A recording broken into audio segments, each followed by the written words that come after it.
بسم اللہ الرحمن الرحیم۔ السلام علیکم۔ آج کی ویڈیو کا عنوان ہے ایک خوفناک طوفان کا حال۔ سبا عرب کا ایک قبیلہ ہے جو اپنے معزز اعلیٰ سبا بن جحجب لن یثرب بن قطحان کے نام سے مشہور ہے۔ اس قوم کی بستی یمن میں شہر صنعاء سے 6 میل کی دوری پر واقع تھی۔ اس آبادی کی آب و ہوا اور زمین اتنی صاف اور اس قدر لطیف و پاکیزہ تھی کہ اس میں مچھر، نہ مکھی، نہ پسو، نہ کھٹمل، نہ سانپ، نہ بچھو، یعنی ایسی کوئی زہریلی چیز کاٹنے والی وغیرہ نہ تھی۔ موسم نہایت معتدل، نہ گرمی نہ سردی۔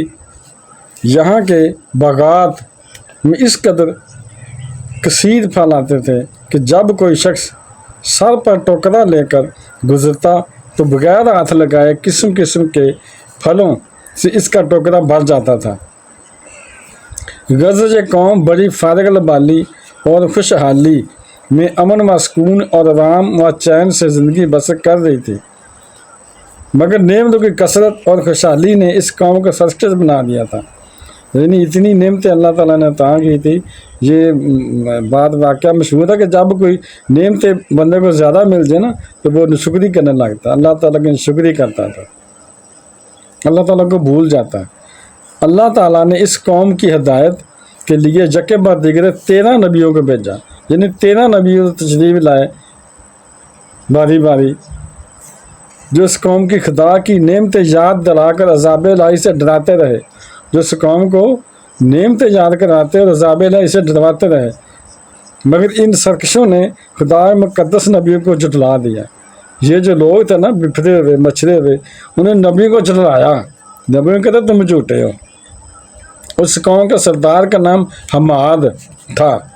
وہ اتنا متکبر، یعنی اتنا بفرا ہوا تھا، اتنا اکڑا ہوا تھا، سرکش آدمی تھا کہ جب اس کا لڑکا مر گیا اس نے آسمان کی طرف تھوکا اور اپنے کفر کا اعلان کر دیا اور علانیہ لوگوں کو کفر کی دعوت دینے لگا، اور جو کفر کرنے سے انکار کرتا اس کو قتل کر دیتا تھا، اور خدا کے نبیوں سے نہایت ہی بے ادبی اور گستاخی کے ساتھ کہتا تھا کہ آپ لوگ اللہ سے کہہ دیجئے کہ وہ اپنے نعمتوں کو ہم سے چھین لے۔ جن نبیوں سے کہتا تھا جو نعمتیں ہیں نا، آپ بار بار کہتے ہو کہ اللہ کی شکر ادا کرو، تو اللہ سے کہو نعمتیں چھین لے،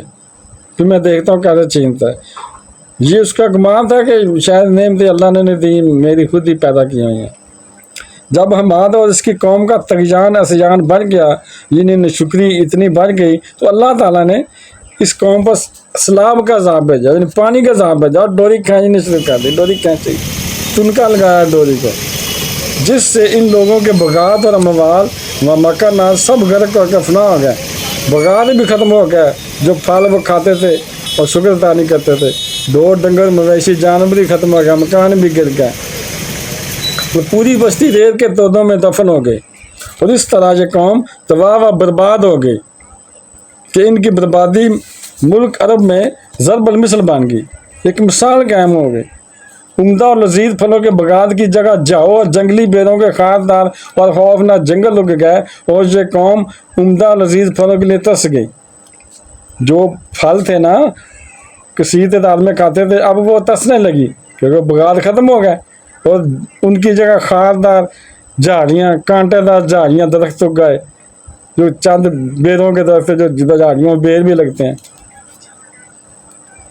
ایک چوہے کے ذریعے اس قوم کو تباہ کر دیا گیا۔ قوم سبا کی بستی کے کنارے پہاڑوں کے دامن میں باندھ کر ملکہ بلقیس نے 3 بڑے بڑے تالاب نیچے اوپر بنا دیے تھے۔ ملکہ بلقیس تھی نا، وہ سنا گیا ملکہ بلقیس تھی جس کو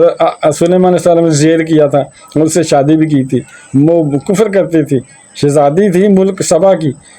اور وہ ہدہد کا قصہ جو ہے، ہدہد نے بتایا کہ ایک شہزادی ہے ملکہ بلقیس، اور وہ بادشاہ، ساری چیزیں جاشی کی اس کے پاس ہیں، تو بہت عشرت کی زندگی بسر کر رہی ہے، تو مگر وہ اللہ کو نہیں پکارتی، وہ نا آگ کو پوجا کرتی ہے۔ تو حضرت صلی اللہ علیہ وسلم نے چٹھی دے کر بھیجا ہدہد کو کہ جاؤ چٹھی گرا دو اس کی گود میں، اسے کہو جا کے چٹھی میں لکھا کہ آؤ میرے حضور حاضر ہو اور کلمہ پڑھو، مسلمان ہو۔ تو اس نے بند بنا دیے تھے، بڑے بڑے بند بنا دیے تھے کہ سیلاب نہ آئے، بند ٹوٹے نہ پانی ٹوٹے نہ۔ تو ایک چوہے نے خدا کے حکم سے بند کی دیوار میں سراخ کر دیا، چوہے نے اس بند میں سے ایسے کتر کتر کے سراخ کر دیا، تو وہ بند ٹوٹ گیا، بڑا سراخ ہو گیا، دیوار ٹوٹ گئی اور نہ گیا زور اور سیلاب آ گیا۔ جب بند ٹوٹ گیا تو پانی پھیل گیا، سیلاب آ گیا، گھروں میں بستی میں سیلاب آ گیا۔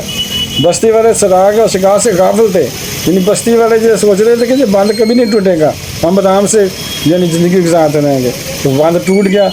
اور اپنے گھروں میں جو چین کی بانسی بجا رہے تھے یعنی یاشی کر رہے تھے، تو بند اچانک ٹوٹ گیا تو پانی پھیل گیا، بستی غرق ہو گئی اور ہر طرف بربادی اور ویرانی کا دورہ ہو گیا،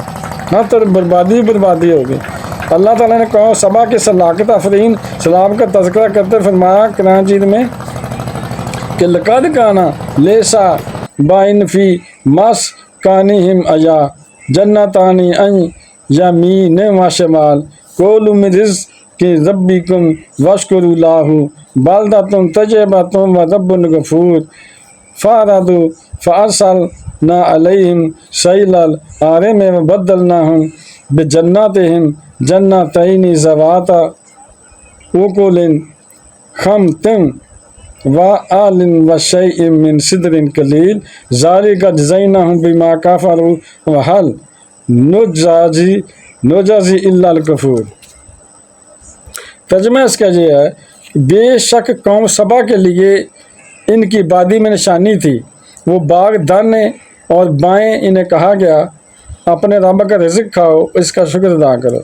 جو باغات اللہ تعالیٰ نے دیے تھے، نعمتیں دی تھی، اللہ تعالیٰ نے فرمایا کہ یہ چیزیں بھی استعمال کرو، عیاشی کرو، کھاؤ پیو، مگر میرا شکر بھی ادا کرو۔ پاکیزہ شہر بخشنے والا رب، تو انہوں نے ایمان سے منہ پھیر لیا اور ہم نے ان پر زبردست سیلاب بھیجا، مگر وہ نعمتیں تو کھاتے رہے، چیزیں استعمال کرتے رہے اللہ کی، مگر اللہ کا شکر نہیں ادا کرتے تھے، اس لیے اللہ تعالیٰ نے بس سیلاب بھیج دیا، عذاب بھیجا سیلاب کا، پانی کا۔ اور ان کے باغوں کے بھی 2 باغ انہیں بدل دیے، یہ 2 باغ دی جھاڑیاں شادیوں درختوں والی چھوٹے چھوٹے بیڑ، وہ بدلہ دے دیا، جس میں بھٹکا میوہ جاؤ اور کچھ تھوڑی سی بیریاں۔ ہم نے انہیں یہ بدلہ دیا ان کی نشکری کا، جن کی نشکری کی جو سزا دی انہیں کہ باغ چھین لیے اور وہ جھاڑیاں دے دیں، اور ہم نشکرے ہی کو سزا دیتے ہیں۔ اور اللہ تعالیٰ فرماتا ہے کہ ہم ایسے سزا نہیں دیتے، جو ہماری نعمتوں کا شکر ادا کرتا ہے اسے سزا نہیں دیتے، اس کو اور دیتے ہیں، مگر جو شکری کرے نا پھر ہم سے نعمتیں چھین بھی لیتے ہیں، سزا بھی دیتے ہیں۔ قوم سبا کی یہ ہلاکت و بربادی ان کی سرکشی اور خدا کی نعمتوں کی ناشکری کے سبب سے ہوئی۔ ان کی بدعمالیوں اور خدا کے نبیوں کے ساتھ بے ادبیاں اور گستاخیاں جب بہت بڑھ گئیں تو خداوند قہار و جبار کا قہر غضب عذاب بن کر سیلاب کی صورت میں آ گیا اور ان کو تباہ و برباد کر دیا گیا۔ سچ ہے، نیکی کا اثر آبادی اور بدی کا اثر بربادی ہے، لہٰذا ہر نعمت پانے والی قوم کو لازم ہے کہ خدا کی نعمتوں کا شکر ادا کرے، یعنی ہر قوم کے لیے لازم ہے جن کو نعمتیں اللہ تعالیٰ نے عطا کی ہیں کہ وہ شکر بھی کرے، نہیں تو نعمتیں واپس آ جائیں گی، چھینی جائیں گی، اور سرکشی و گناہ سے ہمیشہ کنارہ کشی اختیار کرے، ورنہ خطرہ ہے کہ عذاب الہی نہ اتر پڑے، کیونکہ جو قوم سرکشی اور بدعمالی کو اپنا طریقہ کار بنا لیتی ہے